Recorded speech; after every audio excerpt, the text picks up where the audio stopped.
the day of Hot Topics. Stormy Daniels' lawyer, Michael Avenatti, is laying down the law as guest co-host. The very latest on his legal battle with President Trump. His war of words with Sean Hannity. And is he really thinking about running for president? Clash of the Kardashians. Will the vicious argument between Kim and Kourtney cause a family rift there's no coming back from? And Anna Navarro's back to guest co-host. Let's go! Hot Topics are on the table with Joy Behar, Sunny Hostin, and Meghan McCain. Now, let's get things started.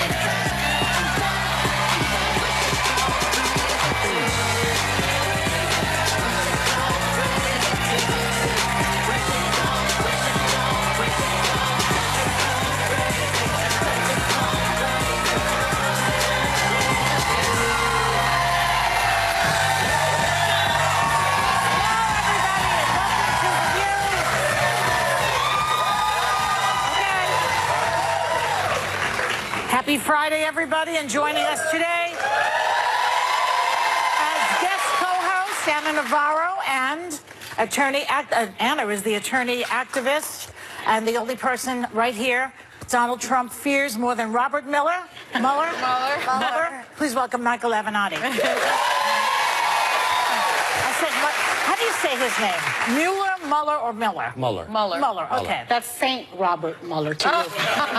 Well, we're praying for him. Rosaries and candles lit. Yeah, I do think that that Trump is afraid of you and afraid of Mueller. And also, the other person who I think is afraid of you is Sean Hannity, because I heard that he will not have you on his show to debate. Why is that?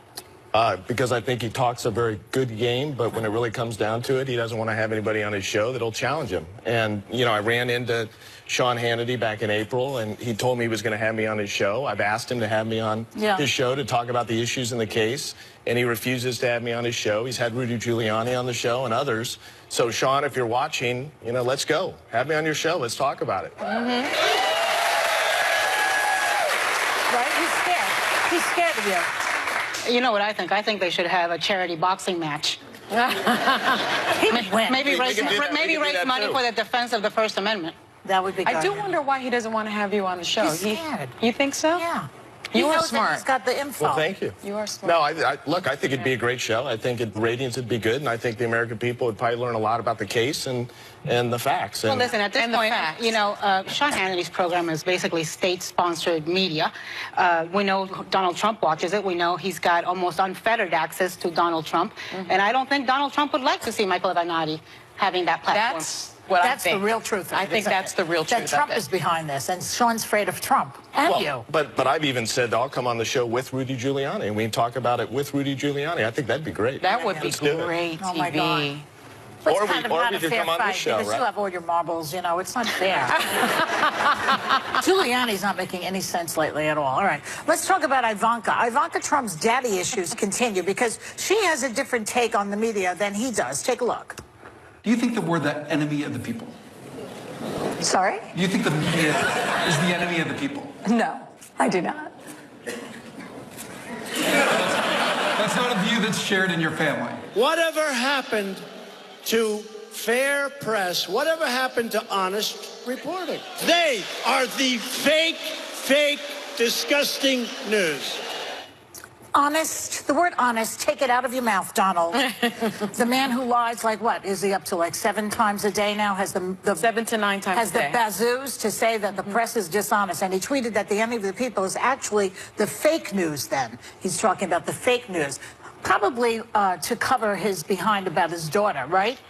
Look, his daughter basically said she thinks it's I got to tell you, when Ivanka first came on the scene and we learned she was going to be a senior assistant to the president, that she was going to be part of the administration, I thought this is a great thing. She's going to soften up her father. Is going to be a good, positive influence on her father. But, you know, this act of I am vehemently against this and I am vehemently against that, but at the same time I stay in this complicit administration and I cash in and laugh all the way to the bank, getting patents in China and selling stuff here and selling stuff there. The act is getting a little old.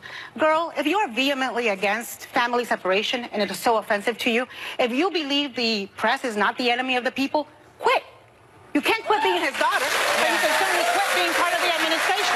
But you can't have it both ways. She won't. And the thing for me, after I saw that interview, you know, she says that the family separation issue was a low point for me as well. I felt very strongly about that, and I'm very vehemently against family separation. And then the clip we saw that says, you know, no, of course I don't believe that the media is the enemy of the people. It just shows me that she has zero influence on her father, and her position is to advise her father. So I agree with you. I mean, why is she there? She has zero influence. And also, let's remember, it shouldn't be a was. You know, it's not family separation was a low point. Yeah, family separation is a low point. Over there are 500 children kids. still separated from their parents today. Yeah. You represent some of them. When you're talking about you do represent some of those We represent those over 70 children and over 60 mothers throughout this debacle, which has no place on American soil or anywhere else in the world. And you know, I agree with you 100%, though. I mean, where has she been on these issues? She went around the country in 2016, and she convinced a lot of people that she was going to be a voice of reason during this administration, that she was going to stick up for kids and families and women, and she's been nowhere. She's been late each and every time, and she pays lip service to it. And if she really wants to make a difference, she should have been in the White House, in the Oval Office weeks ago, telling her father to end the policy immediately and reunite these kids, and that never happened. And I think that tells us everything we really need to know about what she thinks. Why doesn't she do it, Megan? Well, I have a few things to say. The first thing is, they don't come from a traditional political family, and in political families, normally, much like I always compare it to being in a mafia family, like, you do have influence over other people. My father has great influence over me. I wouldn't be on this show if he didn't have great influence over me. I think that I have influence over him as well, and that's some of the best parts about being in a political family. So I think part of it is that they come from business, and it's obviously very different. I'm not exactly sure what she's doing, because another thing is you stick to the narrative. The families stick together, and you put out one narrative, and now he's sort of doing a little bit of damage control. I will say, when you're talking about the media being the enemy, I don't agree with that terminology, because I use the word enemy for things like ISIS, for people that are trying to inflict harm on the United States of America. But I will say, when you're talking about media coverage and liberal media bias, it's something that's real and really exists. Pew Research said in 2012, Obama had 39% positive coverage compared to Romney's 3%. So I would rather have a conversation about why Republicans don't have the same kind of fair and balanced media coverage than Democrats do, than automatically jumping to terminology like enemy. But Megan, the Republicans have a station that's dedicated to their propaganda. No, that is not true. CNN. My perspective, listen, CNN tries to be very balanced. CNN has commentators on like me, and every time I'm on against somebody that is defending Trump. So, I mean, MSNBC, where you worked once, well, you might want to say very long time ago. Okay, but it's part of your history and something you should be. Well, you just came for CNN knowing I'm a CNNer. I wasn't directed at you. I'm just, as usual. But this is our last show. I've really enjoyed this season. This is the last show since we go on break. I am not interested in sort of redoing arguments you and I have had, Anna. We vastly look at this differently. I do think I represent a lot of Republicans in the country who think CNN, and by the way, Jake Tapper is one of the best journalists in the country. It's not all that, but CNN does have a bias among Trump supporters and Republicans, thanks to the one lady who's clapping in the room. But you agree that Jake Fox Tapper also is a has a hell of a bias. journalist. Anderson Cooper is a hell of a journalist. You know, but Fox is popular because it's one network. I used to work there as well for many Fox does years. have a bias. She admits that. I mean, yes, Fox does and have a so bias. MSNBC, where you worked, does not have a bias? I also worked at Fox News. I worked at both. That one has a bias. And We know now that. We've I'm on established ABC. that. Why are you relitigating my career right now? And now I'm on ABC. Where's your bell? CNN, which is my career. Before we said we're talking about Where's the bell? No, forget where the is that bell? We don't need the bell. And by the way, I like the bell. Well, before we were talking about how Ivanka should quit. What about Sarah Huckabee Sanders? Now, she just has a job. One is the girl is his daughter, as you just pointed out. Ivanka is his actual flesh and blood, you know?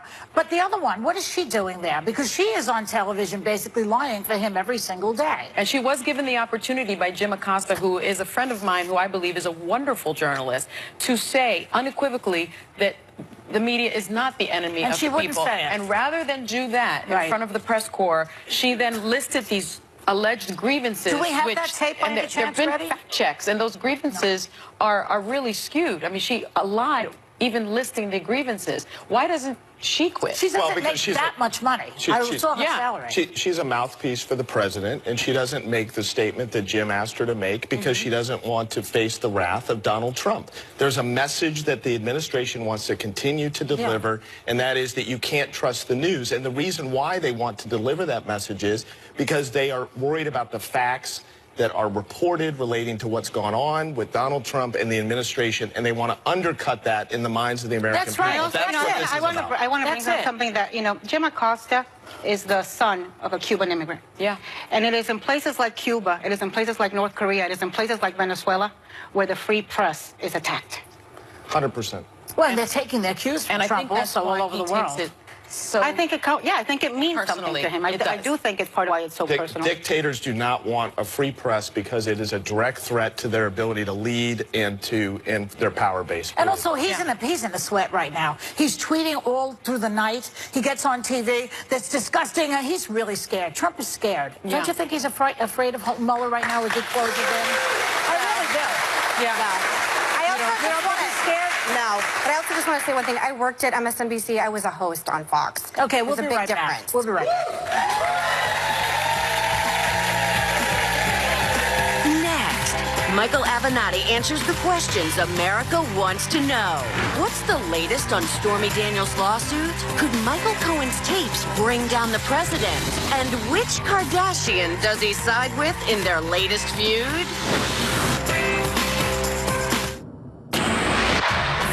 Strong. It means standing up for what you believe. We definitely have things to stand up against in this country right now. It means women standing up together. There's women who are standing up and saying, no, me too, and I'm going to watch out for my sisters on set. It sets an example for any other abuser that their time is up. We're not done yet. Oh, you know. It means telling it like it is. Sorry to puncture your heroes, but sometimes these heroes need to be better. You are so brave. This is about how to be brave in the face of adversity. You strong. We will back you up. We will stand with you. And we're only getting stronger. We're The View. Back with Michael Avenatti. So, Michael, every day we hear a new story about Michael Cohen. He had the secret Trump recordings from Trump Tower. Remember that? He says that Trump knew about that meeting. So what's it going to take to get this guy to bring him down, do you think? Well, I think Michael Cohen is in a very unique situation right now in that I think he's deciding what he's going to do. He hasn't decided whether he wants to come 100% clean or not. I think in some ways he's still waiting for the president to appear in this very dark forest and lead him out to salvation. And he's still hoping for a pardon, although that hope is diminishing. I think eventually he's going to get to a place where he's going to come 100% clean and tell people in the American public what he knows. This is a guy. Some of those issues are New York based, so Trump couldn't pardon him. That's correct. If state prosecutors actually pursued potential charges in New York, which it's questionable as to whether they're going to do that, but if there's anyone that has leverage over this president, with the exception of Vladdy Putin, it's Michael Cohen. And I think ultimately the president is going to regret not keeping this guy in the tent, not keeping him close, because I think that Michael Cohen knows where a lot of bodies are buried. Yeah, but Michael Cohen said that Trump knew about that meeting that Donald Jr. had, and Manafort was in that meeting.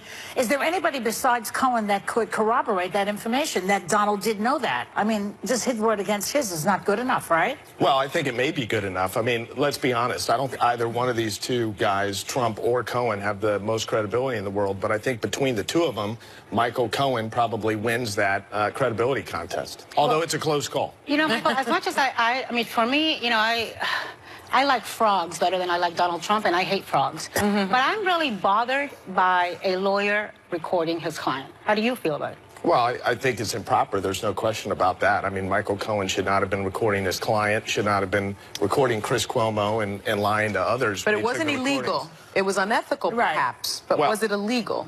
Well, it wasn't illegal here in New York because it's what's called a single consent state. As long as one party consents, you're fine. But you know, in retrospect, I'm glad Michael Cohen did take those recordings of his communications with Donald Trump, and we may all be very fortunate because he did so. But he's got to do the right thing, and he's got to come clean, and if he's not interested in doing that, then let the chips fall where they may. And Donald Trump waived the privilege. I mean, perhaps those tapes would have been privileged, and we wouldn't be talking about it. I don't know why Donald would waive the privilege, but he did.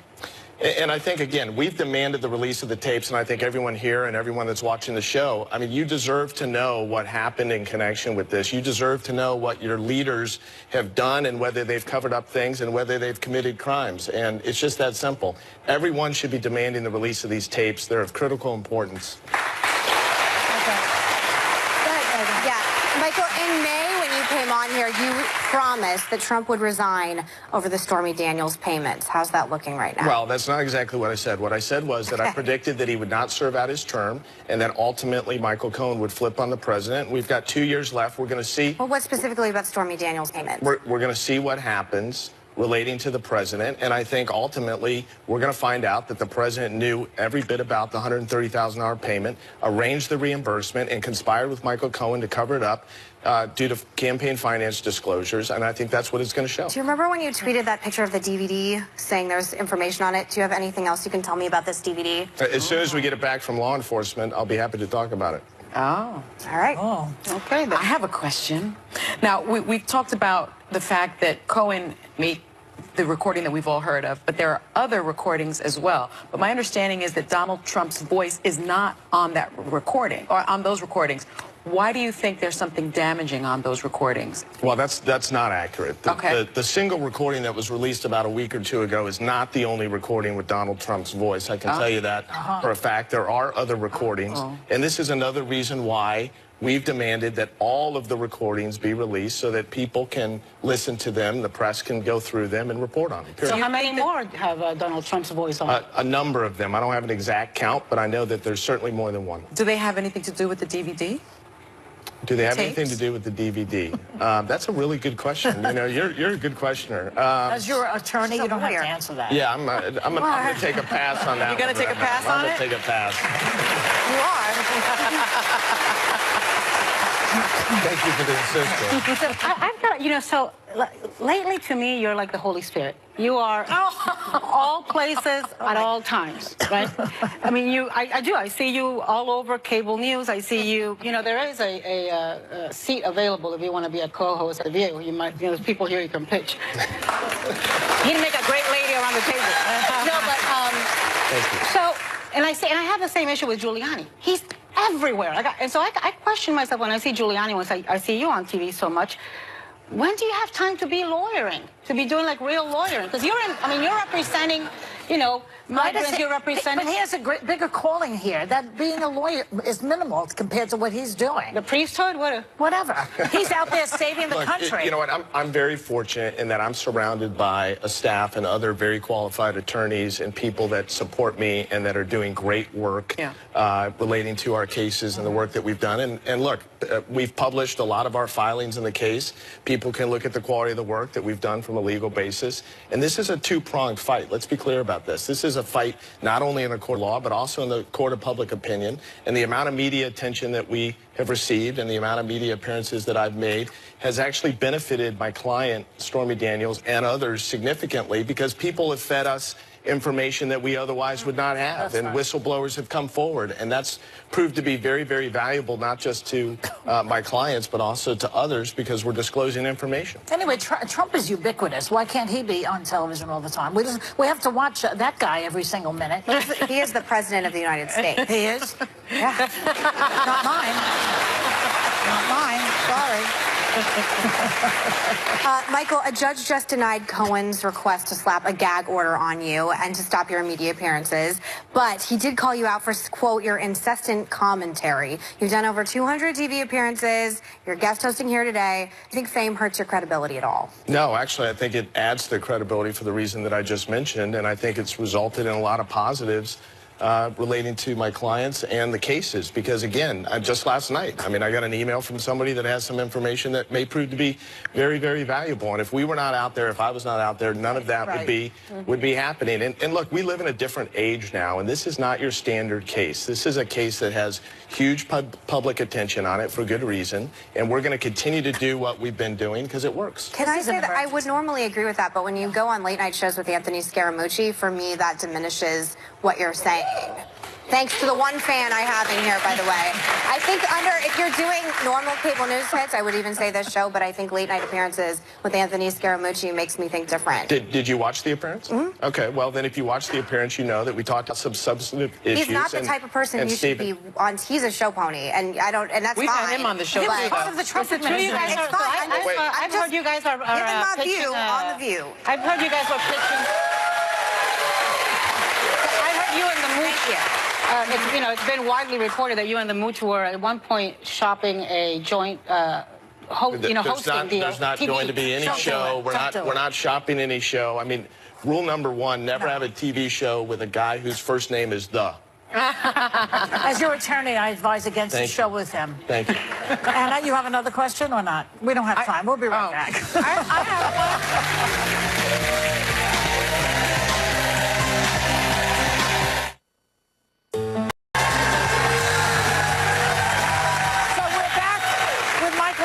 But before we left, Sonny, you had a very important question to ask. I do have a question that I've been wanting to ask. So Stormy Daniels, your client, was recently arrested for touching patrons while performing at an Ohio strip club. All the charges have been dropped, but local police denied that this was a setup. But now we're learning that one of the officers in the raid had been emailing about Stormy. I always thought this was some sort of sting up, some sort of setup. Tell me what you know. So a few days after the arrest, I went to Columbus and I met actually with the police chief and lead prosecutors and others who promised me they're going to conduct a thorough investigation. I actually think they are going to conduct a thorough investigation. I got an update within the last 2 days, and I think there's going to be some serious consequences that are going to result from what happened in Columbus, Ohio, as they should, because in America, we should not be using the power of the badge to arrest our political enemies. They do that in Russia, but they don't do that in the United States of America. So you think this was politically motivated? I think at the end of the day, there'll be no question that it will be proven that it was politically motivated. The only question is, how far up the chain will it show that it came from? Were these just some rogue officers, or were others involved? I think this is going to be very interesting. Well, on a lighter note, can you please tell Stormy that has got to be the best mugshot in the history? Oh, it was great. Oh, my God, look at her. She was all coiffed and fully made up. I don't look like that after 2 hours of makeup and hair. Okay, let's do another more fun topic, I think. Because it looks like things are taking a nasty turn on the upcoming season of Keeping Up with the Kardashians. Take a look. Where's the meeting? It was supposed to be at my house. Unless I do it at 7 in the morning. Do it at 7 in the morning. Who are you meeting with? Be nice. You are annoying, Courtney. You're being annoying. Why? Because Kim wants it around her schedule? Maybe if you had a business that you were passionate about, then you would know what it takes to run a business, but you don't. She's the least exciting to look at. That's not funny. What's natural to me is being a mother. No, everybody calm down. You're a very distraught, evil human being. I don't want to see you, okay? You see, Megan, it's not just you and me. They're flesh and blood. But I mean, to say you're the least exciting to look at was really the low blow, I think. That was cruel. That was, I mean, and it's on television. They didn't edit that out. And it was also cruel, I thought, that their mother was sort of taking sides in it. You know, I'm an only child, so I don't have this sibling thing going on, but I do have 2 children, and you never choose one child over the other. I just thought it was horrible. Was ugly. Wait, we have to have Michael Avenatti weigh in on the Kardashians. Yes. On the Kardashians? Yes. What do you think about sibling rivalry? You know, I mean, I have 2 daughters, 15 and 13, and they fight from time to time, and things get heated. But to your point, I mean, I think as a parent, you always have to remain Switzerland, you know, despite the fact that you may want to weigh in on time at times. So, you know, I think things get heated, but beyond that, I don't think I'm qualified to talk about the Kardashians. Well, I mean, it's Chris is not only a mother, she's also a manager. Yeah. What do they call her? A momager? But I never saw Kim Kardashian in that light before. I don't watch the show, maybe that's why. Yeah. Because she always seems very demure and, you know. Is she usually mean like that? No, they get in fights. She hit Chloe with her purse in a lot of seasons ago. I think Kim hustles really hard and has 3 kids too. And I think if my sister didn't have a job and I were trying to schedule a photo shoot and she didn't show up, I'd be angry too. I have 6 brothers and sisters, and there's a lot of, dynamics with 6 siblings, but ultimately I would never talk to any of them the way that she was talking. Well, to say you're the least interesting to look at. We know she's been spending a lot of time around the president lately, so maybe it's rubbing off. Maybe it is. Good observation. Maybe we need to get Kim to ask for the family separation to end. I noticed that I'm getting a little meaner. Ask Brian. I'm a little mean to him this week, and I think right, Brian? Right, Brian. I am. I'm a little mean to him. I've been mean to him, and I think I'm mean because I cannot. I'm so angry all the time about this guy that it's rubbing off on me, and I'm going to work on that. Yeah. Okay. You are? I am. Are you doing what, slicing avocado? No. Well, there's that. I could always stab myself again. No, it's true. I mean, you have to be careful of that because my friends are they're in panic attacks about what's going on in the country. Yeah. Today we hear that he wants to eliminate emissions of cars so that the pollution can go back. I used to fly into Burbank Airport and it was all brown. Brown. Okay, it's not brown anymore. Now he wants it to be brown again. This guy's a pain in the neck. And he's killing us. Believe me, if there's one thing he doesn't want is for America to be brown again. That's right, 100%.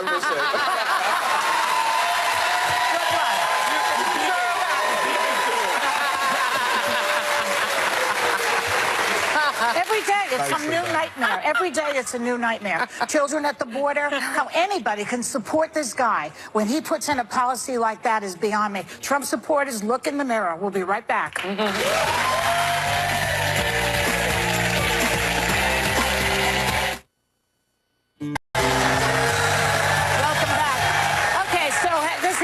A trying day for me. So let's get some sex topics in here. All right. So a survey posted in Psychology Today wanted to find out why people fantasize about sex. And the answers range from sexual arousal and to meeting unfulfilled needs and being bored with the person you're with. Oh. So Michael, do you have these fantasies?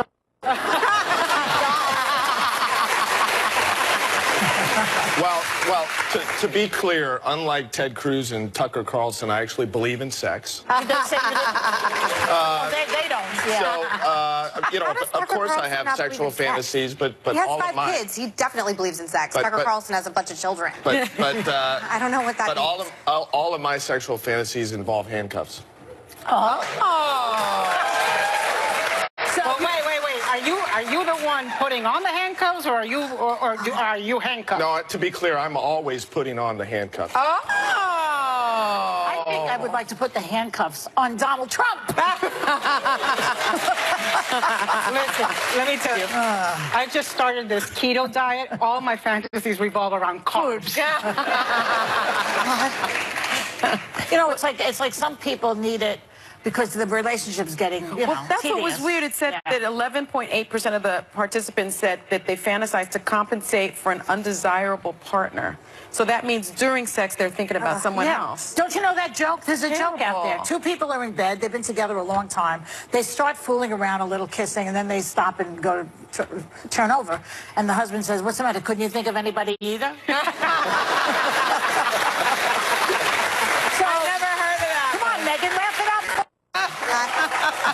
A special version of my hell is being on talking about sex, as we know from all season. I'll talk about my sex life on TV. You told me I wouldn't make it on the show. Not talking about sex, somehow I made it work. I know. I did tell her that. I said, you have to talk about sex on the show. Remember the 50 Shades of Grey? I mean, 3 books. They sold millions and millions and millions. Those were good They turned them into movies. They turned them into a musical. Yes, you read them. I read every single page. Oh, everywhere you went, there were women, I will tell you, though, I went on vacation with those books and I took the cover off because I didn't want anybody to see that I was reading it. And I was like, and I will also tell you, I had friends who are men who tried to read the book and they were like, oh, there's just way too much words in this. Too many words, way too many words. Not pictures, too many words. So the reality of sex can be too much for some people because a blog on BBC News was written by a guy who says that he was obsessed, so obsessed with his partner's past boyfriends that the relationship fell apart. So that's an interesting idea, that you're so possessed that they might have had sex with other people that you can't focus on the one you're with. You have this issue too, Michael? Well, I mean... It's nice having a guy on the panel. Oh, it's wonderful. It's beautiful. You know, my view is I have a fairly progressive view in that when you meet someone, you know, especially if it's later in life, I mean, they're going to have a history. Everybody has a history, and you meet them, they come to you as they are. So you can't really be jealous about stuff that happened before you got in the picture. Yes, you can. No, you can't. Yes. That's you, son. You can't hold that against them. I mean, that's their life. They came to you in a certain way. But sometimes people make these weird choices before you. I know what choice you're talking about. Right? I do know what choice that Manny made. They make no weird offense. choices. What's not the right choice? And how do Maybe you if know about it? Because we go to drinks. We hang out and drink and talk about our men. Thank you, offline, Megan. And Yes, we do. Oh, I see. Okay, so Megan will talk about sex when she's had a few drinks. With Sonny privately, offline, off the record, But not not on the rule on of our TV. lunch. No, and this topic, I'm not threatened by anyone. Let it go. Honestly, like if they're not with them, it's because it was somebody else. She gives good advice also. Thank you. And I really like her husband, which is helpful. He's a wonderful doctor. I got to tell you, this jealousy thing, and you know, look, it's one thing if, like, you know, look, if the former partner lives across the country or in a different country, but I mean, like, if they live in this, you know, they're still seeing each other. That's kind of, I think, where you have to draw the line. Well, that's so I'm, you know, and I don't think there's statute of limitations on jealousy, but I think, don't you think that and it may be a Latin thing. Yeah, and you know what's going to happen? At least Latin women are going to write us and say that we're being stereotypical. Well, you're lying. Yeah. If you're pretending it's not a Latin thing. When I think about my husband with someone else, or I see an ex, I just see fire. I see nothing else. I get angry. All right. Yeah. Well, Sonny cools down. We'll take a break. We'll be right back. Have some water.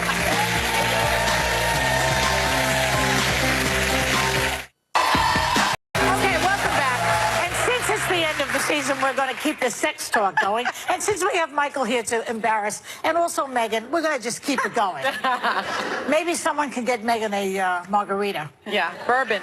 Yeah, that's right. I have some in my dressing room. Thank you. So this is a survey by a cheating website called Ashley Madison, which is like, everybody who's on that website is cheating. You get that? Okay? And they found out that women actually... Is Trump on that site? No, he wouldn't. No. Oh, his that's lawyer a good is question. on it. No, he wouldn't. He's too slick for that.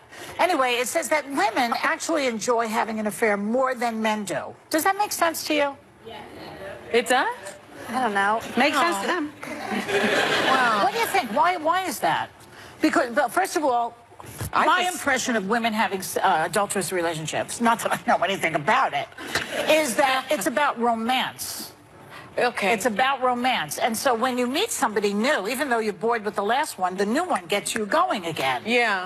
And maybe, I think it's like that. See, whereas the guys, I'm not sure what they're into there, except to just continue what they usually do, which is like, you know, bang But the problem is, I think, with a woman having an affair, I think women are more forgiving. So if your man is having an affair and you find out about it, I think women are more apt to forgive. But I think if a man finds out, and convince me otherwise, Michael, that his wife or partner is having an affair, that's something a man can't get over. Is that true? Well, I mean, I don't think they can get over it. I think it depends on the situation. I think it depends on, you know, if they're both having affairs or exactly what has happened. I think a lot of it depends on the man. I mean, if you're with somebody that, you know, is a macho guy or somebody that believes that he owns the woman that he's with, which is not appropriate. But if he believes that and then she goes out and cheats on him, I would agree with you. But, you know, I wonder about this survey. Anytime I hear about one of these surveys, who's really being honest when they're answering the surveys. I mean, it could be that women are just more honest in response to these questions than men, frankly. Maybe. I think that may be what it is. I think women are more forthcoming about their true feelings. Yeah, maybe. I mean, on your point, there's a societal taboo, right? Yeah. Women, it's okay for women to stay in a marriage after an affair. It's a lot harder. I think society is a lot harder and a lot more judgmental on a man who wants to stay in the relationship. So you're taking a real risk, I think, as a woman. You have an affair. Society You're is harder probably on the man. giving up your a relationship. man who stays. Who stays? Let me when ask you his this. wife, when his wife Is there leaves, is there a word in English for a man who's been cheated on? a cuckold, Is there a word for a woman? putan. See the difference? Yeah. What's the difference? They both imply the same thing. There is no word in English for. I mean, it's just It's a wife. adulteress. That's what the words are. There is no cuckold for women. Yeah. Okay. Where there is this, this what I think is like an offensive, demeaning word for a man who stays. Oh. Yeah. Who stays? Oh God. I have to end on that note. Oh God, let's go back to the Kardashians. We'll be right back.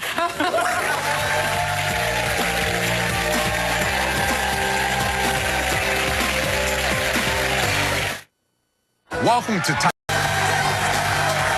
Welcome back. You know, since we have a few seconds left and we have you here, I must ask you the $64,000 question. Are you going to run for president? You're going to Iowa, right? You're going to Iowa. I'm going to be in Ohio next week, in Iowa, and here's what I'll say. A lot of people have approached me and suggested that I run for president, and here's what I know. 2020 is going to prove to be a critical election in our nation's history. There's a lot at stake in this election, perhaps more so than certainly at any other point in time in the last 50 or 60 years. The Democrats have to nominate somebody that can actually beat Donald Trump. That is the number one thing. We're running out of time. Yes or no?